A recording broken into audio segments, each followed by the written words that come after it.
Switching gears to this, the military is now forcing some of the service members who were fired over the vaccine mandate to pay back their original recruiting bonuses. Our family has been through a lot. We're struggling financially because of this. Coast Guard's always said that they were a strong supporter in mental health, diversity, and inclusion. Yet, we're still in this position. Didn't have any issues up until recently when I was discharged and have the subsequent $13,000 bill. Texas Congressman Pat Fallon, member of the House Armed Services Committee and Air Force veteran, joins us now. Congressman, it must be stated every time we do the story, these folks did not quit. They were fired. So how does anyone in our government, which, by the way, wastes billions upon billions, hundreds of billions of dollars, in fact, come up with such a horribly unfair idea to make these folks pay their money back? I think this is what you get when you mix politics with medicine. You're going to end up with bad politics and bad medicine. It makes absolutely no sense. And by the way, we're not even hitting our recruiting goals. The Air Force, Navy, and Army all fell short last year, which is a huge concern. And we lost 8,400 service members that did nothing wrong other than refuse to take an experimental vaccine. And now to throw salt on a wound, if you will, to say they need to pay this money back is beyond the pale.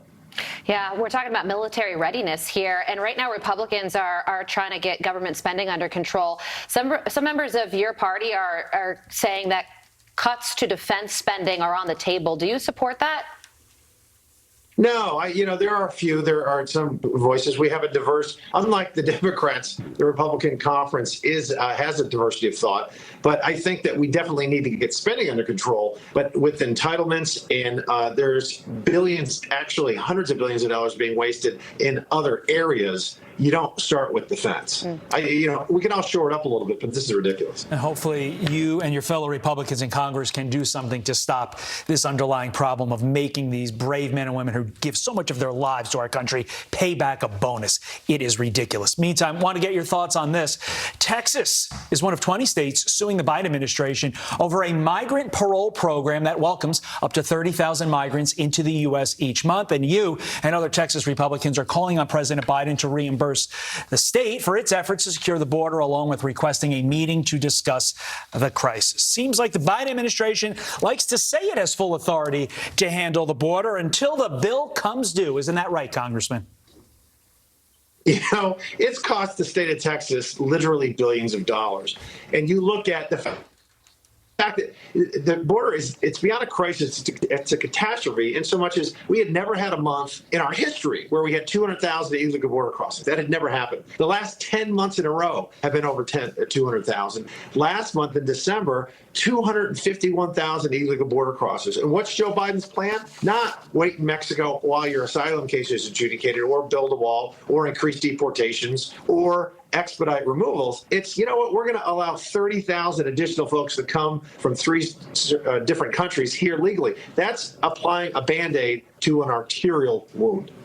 So President Biden says that this would substantially reduce the number of people attempting to cross the border illegally, and it would also cut out vicious smuggling organizations. Do you disagree with that? I couldn't disagree with that statement more vociferously.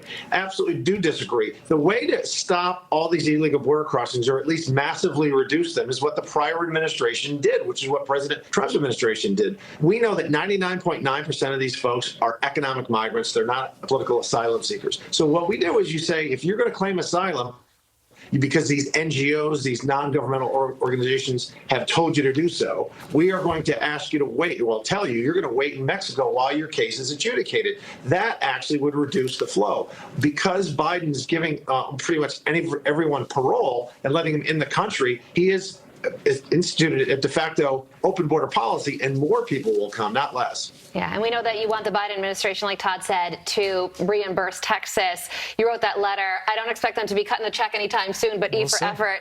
Congressman Fallon, thank you so much for joining us. Fox and Friends starts